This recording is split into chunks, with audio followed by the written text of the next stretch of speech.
Welcome to Rev Reads. We're going live today in an attempt to fix one of my biggest frustrations with Rev Reads. And that is one of the things I want to do with this YouTube channel is let people know about books that they might not be aware of. So key them into books that are little well known, published by self-published authors. But my problem is that most of those videos don't get a whole lot of views because I'm reviewing books. So people are like, I never heard of that. So I'm not going to watch that video. And so I thought maybe I could try to do a few live videos where I talk about some of those books that I'm like, I want you guys to read this, but they're not getting a lot of views. And so maybe that's this live format, and looking at those books a second time will help to draw a little bit more attention to them and get a few more people to watch them. I think if I end up continuing with this, a lot of these will probably be books I reviewed earlier in Rev Reads when I didn't have as many subscribers and videos, and hopefully will encourage people to go and give those books a shot. So we're just going to try to see what we can do to drum up a little interest for these books. So basically what I'm going to do is more just discuss the books and have pulled up my highlights that I liked the most from those books and talk about what I learned from it, maybe to encourage you to read the book as well. And so the book that we're going to look at for our first of the live stream of these overlooked and forgotten important books is The Lives of Ordinary People in Ancient Israel by William Deaver. And before we dive into a little bit of what you'll find in Deaver's book, let me just start off by saying, if you're new to Rev Reads, would love for you to subscribe to the channel to continue to be a part of what we're doing here. And if you learned something watching this video, share it with other people so that they can end up watching it and learning from it as well. So William Deaver's book, The Lives of Ordinary People in Ancient Israel, is a book that covers the biblical archaeology, the archaeological information that they have discovered that relates to how people lived during the period specifically of the divided kingdom. So we're talking about from Rehoboam, Jeroboam onto the fall of Judah. So probably, a little bit after 1000 BC to 586 BC. So it's covering that time period. And it's like, what was it like to be an Israelite, to be a Jew during those days in the Old Testament?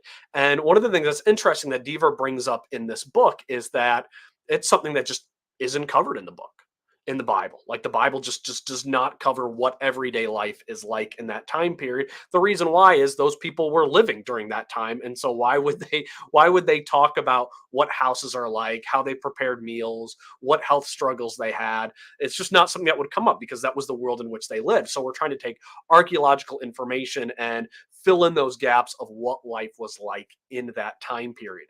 This book was published in 2012, and I want to say that Deaver is not a believer in Jesus Christ. He doesn't take the Bible as authoritative. So at some moments that makes some parts of the book frustrating. There's a couple of moments where the archaeology is clearly pointing toward the Bible, and Deaver's response to it is like, well, we just haven't yet discovered the information in here that would show the error in the Bible. And so I want to say, I think you should be able to, if you're a mature Christian, read this book, discount all of the unbeliever aspects that Deaver has, places where he sort of tries to put shade on the biblical account and talk about how it's not true, but then still glean from it information on how Israelites lived during this period of the divided kingdom. And it's just fascinating and it's eye-opening. I think one problem that a lot of us have, maybe when we read the Bible, both New Testament and Old Testament, is that what I would call, we Hallmarkify it. And Hallmarkify it means that we treat it as Hallmark and Dr. Quinn Medicine Woman did to ancient American history. And as you take these period shows about people, moving out west, living in the 1800s, and you give people the same sentiment, the same sort of niceties of life that we have today. You just make it look like it's back then. So you basically have a modern show that's set in a background of the 1800s, 1700s, or so forth. And we read the Bible that way, I think sometimes. I think at times we forget just how radically different the biblical world is to our own. And Deaver helps us discover that in his book. So I just want to just go through a few things that I highlight in there. Hopefully, maybe encourage you to say, I'd like to learn from this book as well, as far as what the world was like in the time period of ancient Israel, because I'm assuming that most people just don't know. They are totally unaware. So one thing that is brought up is that the land of Israel and Judah should be seen as a marginal area if it were not for the religious views, the blessings that God had placed upon the Jewish people. That land in particular doesn't have a lot to offer. Large, dry. It is not some place that you're going to want to start a great kingdom. It's not like you have the Nile Delta going through there or the Tigris and Euphrates. It's an area that should probably have been forgotten long ago. So you need to think that in the background too. We're not talking about lush land and area when David talks about bringing us beside green pastures. Do not think about rural upstate New York, wine country California, not that kind of landscape. Even their green pastures we would look at as being like, oh, that's not very fertile, because it wasn't very fertile land. And then just I'll just go through my highlights and bring things up. So he writes on page 176. Interestingly enough, at tier 2 and 3 sites, that is cities and towns that are not capitals, we do not have yet archaeologically attested sanctuaries, shrines, or temples, which shows us that the people of Israel and Judah, the common people, were probably more monotheistic and only worshiping Yahweh than we give them credit for. And probably a lot of the polytheism of the day were driven by the main political leaders, the kings, the priests, the prophets. You see that reflected in the writings of the prophets, the way that they attack those leadership roles more than the common Israelite and Jew, because based on what we have by archaeology, it looks like the places where you are having cultic worship of other gods of other nations were in the main capital cities and not in the individual towns and cities. So, which should cause us to be like, there are probably more believers than we think during that time period, like the way the Lord came to Elijah and he said, the Lord's like, Elijah, I got all these people who have not bowed the knee to Baal. You are not alone. And so, while there was probably worship right in the temple itself in Jerusalem, we know there was because of Ezekiel to false gods. It probably was not as common outside of the main cities, which should be the main capitals, which should be important to note as far as the people of that land. Next, on page 183, Deaver writes, what can we say of the interaction of texts and artifacts here? It is interesting to see that the biblical writers did know a great deal about the defenses of the 8th century, especially where the dominant city gates are concerned.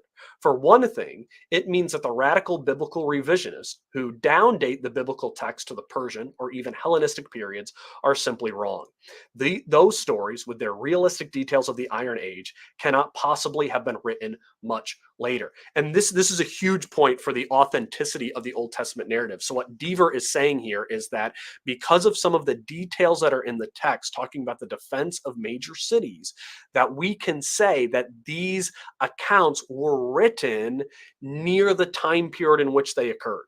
The Old Testament was not written during the exilic, the post-exilic period, and fairy tales about an earlier time period, but based on archaeology, our best evidence said the Old Testament was written very close to the time when these events occurred. And to have someone who's trying to downplay the importance of the Old Testament, who is an archaeologist, talk about that, it is a huge piece of information to talk about to prove the authenticity and the older date of the Old Testament. That's just a huge moment. Like for that moment alone, this book is worth its purchase price. And then talking about what life was like for the average Israelite and Jew of the divided kingdom, I found these next couple of quotes are kind of eye-opening.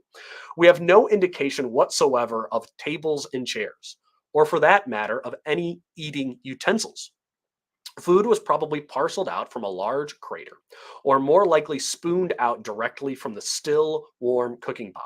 People would have scooped out their food into a small bowl or saucer, plates we know, and eating them with their hands. So we're talking about a time period where they didn't have eating utensils. Like we weren't even there yet in history. This is a time that is just so far removed from us in the way that they lived their daily lives. They probably did not have chairs in their homes. So think about it. We're predating forks, spoons, knives. Well, and the big serving spoons, but as far as for individual eating, you would not eat with your individual spoon and fork, and you wouldn't have chairs in your homes. Like this is just a totally different removed time as far as how people lived and engaged themselves on a day-to-day basis. And then talking about what people spent a lot of their time doing, you'd have this. It's on the very next page of the book, page 226, says for a family of six, it has been estimated that up to 4 hours of milling a day would be required, plus another hour or so for baking. Bread was so basic that the word itself became a synonym for food in many biblical passages. So to make bread, it would take 5 hours. So when you talk about these time period where for the feasts, they would not have the bread there, like that's saying that's how you rest. If you're going to include bread in your feasts and festivals, you will not be resting. Like you just won't be. And so the fact that you take out the bread is enabling you to rest. And also, I think it should point a little bit toward why leaven is seen as a picture of sin in the lives of Israelites and Jews during that time period. Because when bread is such a part of your work in life, like isn't that highlighting the curse that is in your life? And so that leaven, that making of the bread is highlighting the labor and the curse that you need to do because of the fall. And so to have a festival where you get rid of the bread, you get rid of the leaven, allows you to rest. Sit back and be like, man, I love to eat bread, but oh, it is so much work. And so I don't think we appreciate what having a festival without leavened bread would mean during that time period. So to highlight how long it would take to mill it, to bake it, really shows the rest that would come by not having the bread. A few pages later, page 232, Diva writes, just as we have no preserved evidence of chairs and furniture, such as table, we lack any evidence for wooden couches or beds of any sort, although we have ceramic miniatures in tombs. So he writes about how they didn't have beds back then. They would probably lay out straw in certain places of their house when it's time to sleep and lay some blankets on it, some furs on it, some skins on the straw, and then you'd lay on that. And then came the beginning of the day, you'd pick up the furs, the skins, you'd set those aside, you'd sweep the straw up into the corner, and then the following day you'd lay that back out onto the floor. And so that's how they lived. That was probably up on the second level of the dwelling because they'd have their animals inside the first part of their home. So we just need to understand this is a very different life than what we're living now. Very different quality of life. Their struggles very different from ours, and so we need to understand that in the way that they lived. Page 268, Diva writes, even if the family could manage to avoid malnutrition or fend off starvation, there were many other health risks. Food was easily contaminated in storage or in preparation. With little evidence we have from latrines suggests that people had constant intestinal diseases. There was little personal hygiene and no sanitation facilities whatsoever. So intestinal and skin diseases spread. Ivory and bone combs indicate that head lice was a common problem. Living in close quarters meant that infectious diseases spread quickly. So if you were an ancient Israelite, the chances are, just the probability, every person you meet is going to struggle with two things: intestinal issues of some sort. They're going to have some type of stomach problems all the time that they're dealing with. And everybody that's not bald, I would be spared from that, praise the Lord, is going to have head lice. So you're going to be dealing with constant stomach troubles. You're going to be dealing with scratchy head all the time from the lice that you have. Like it is just a hard, difficult life. And when I read this, and then I read about the way that the Israelites and the Jews doubted God at times, they questioned him. This gives me a little bit more compassion and sympathy for them, and a little bit more condemnation on myself. Like we should be the people who are not complaining and groaning, yet we complain and groan all the time over how much of hamburger costs at McDonald's right now. Well, these people had continual stomach issues and head lice that they were carrying around all the time in their difficulties. We talk often, I've heard a lot of atheists use this as an attack against scripture about how awful it is that the Old Testament doesn't condemn slavery, that it allows for, that it seems to be like a more brutal practice in the law. And if you condemn slavery in your own life, you're more moral than the Mosaic law and God in the Bible. And I gotta say, in my opinion, reading Deaver's book, it shines a light a little bit on the allowance of slavery during that time period. Life was so difficult that slavery was one of those, I think, inescapable realities of life due to its difficulties. It was something that was going to happen and was unavoidable, and so God regulated it. My opinion is that anybody in the 21st century who wants to look back at those who were living in 700 BC and condemn them for owning slaves, those people, if you put them back in time 2,700 years and they lived there for a week, those people would kill someone in order to enslave someone within a week because life was that difficult back then. And I think we need to appreciate that. And I think it adds color onto our understanding of the Old Testament narrative when we're reading it. This is another interesting about the difficulties that they endured. Page 269, I'll read a couple of these in a row. It says, what information we have indicates that only 3 or 4 children out of a dozen would have survived to young adulthood. Life expectancy was probably no more than 30 or 40. Those who lived into their 50s were revered elders, wise and honored. In their 60s, they were miraculous, almost as saints. So what we believe during that time period is that the average woman from the age of about 15 until her early 30s would have had 10 to 12 conceptions of a child, 10 to 12 pregnancies on average. But then the average family would have 3 to 4 children. So you're talking about the typical couple would have 5 to 8 stillborns, child who died by the age of 2, somewhere in the infancy. They would be dealing with that consistently. And then that also sheds light on child sacrifice. A lot of people aren't expecting these children to live. Oh, and Dwayne comments there on the side that there's the increased risk to a woman giving childbirth at that time period. That's also talked about in this section by Deaver as well. The wives are much more likely to die in childbirth. But to go to child sacrifice, they're in some ways it's a coin flip. Even worse than that their child will survive out of infancy. So to some of them, it's just the kid might die anyways. And if we can sacrifice them to the gods in order to get better crops, we're going to do that. And so it is similar to how we see it in abortion today, the way that they saw child sacrifice. And so it's something, again, that just shows a little bit more about understanding that time and how people were living. And then it also highlights the blessing that God gave to his people when he allowed those like Abraham, Jacob, and others to live long lives during that time period. He points out in this book something that's probably more well known, that was probably about 1% of the population, maybe less, that could read, that were literate during that time period.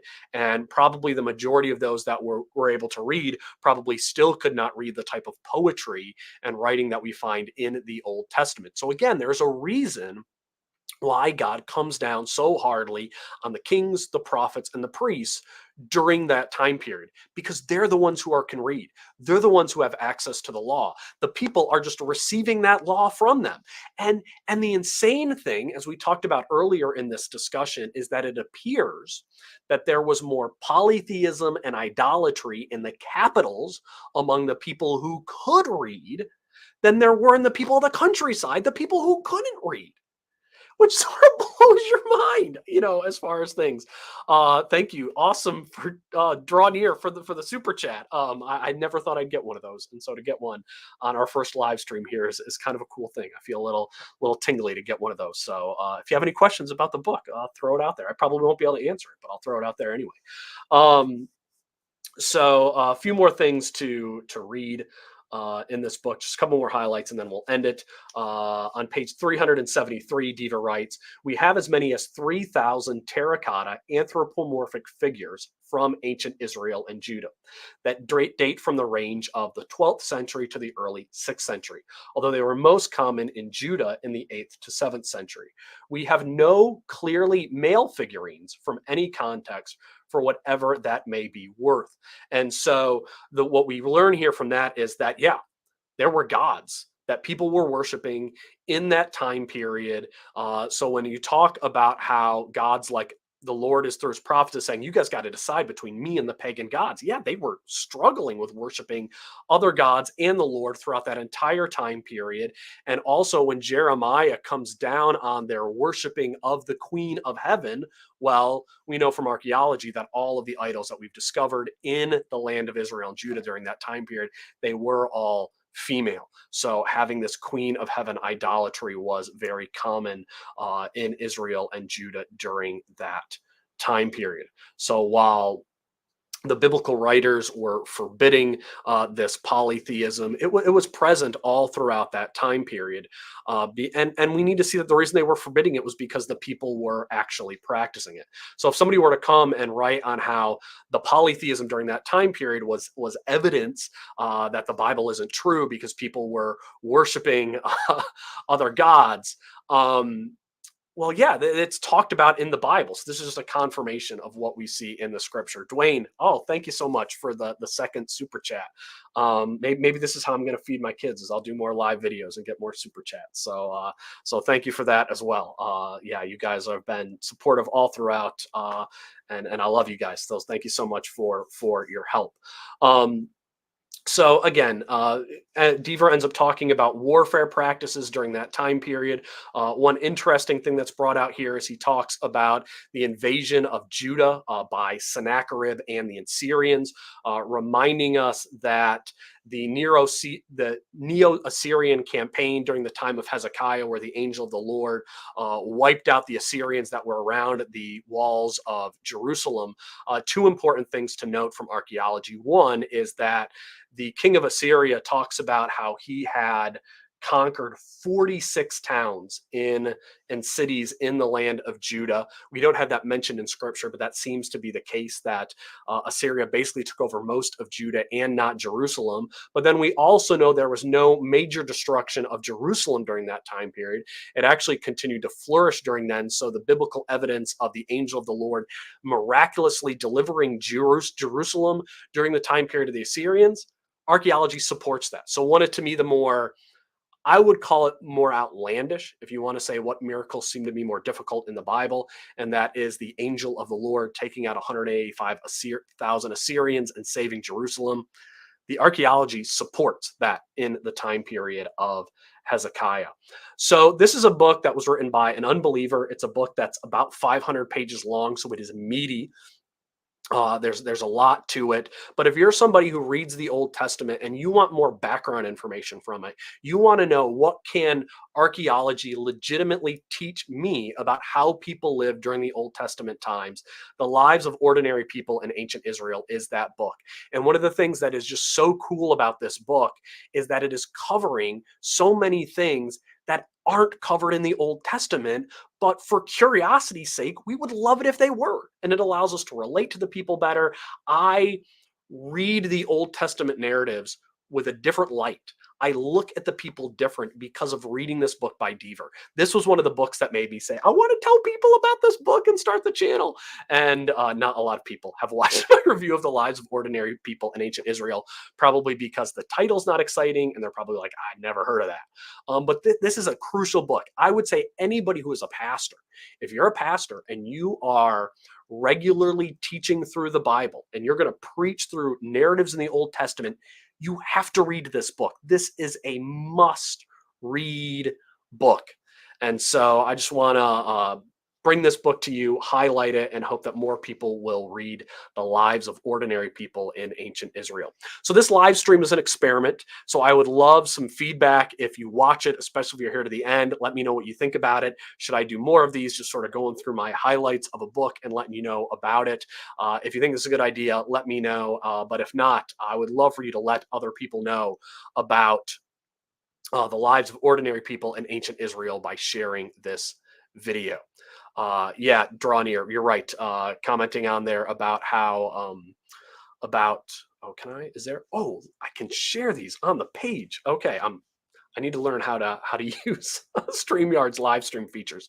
Yeah, as Draw Near said, this is one of the great Sennacherib's quotes. I made him, that is Hezekiah, a prisoner in Jerusalem in his royal residence, like a bird in a cage. Um, and that's his PR spin but he made him as a bird in the cage because he conquered all the other cities and surrounded Jerusalem. So he's right in that PR spin, but he couldn't conquer the city. So it's interesting how he worded that reflects what really happens, tries to make it look like he did a great thing, but then it shows he still couldn't take over Jerusalem. So it's one of those really interesting historical quotes. And that's found in the book too, as well. Deaver does mention that in there. So again, thank you so much for watching this video. My next review will be The Everlasting Man by G.K. Chesterton, and I think I'll follow that up with Natural Theology, a book about 5 perspectives on natural theology. And then the biggest thing I have coming up that I'm super excited is I will be interviewing Dr. Crawford Gribben, the author of the latest book on J.N. Darby and the Roots of Dispensationalism. So thank you guys for watching, and I hope that you guys have an awesome day.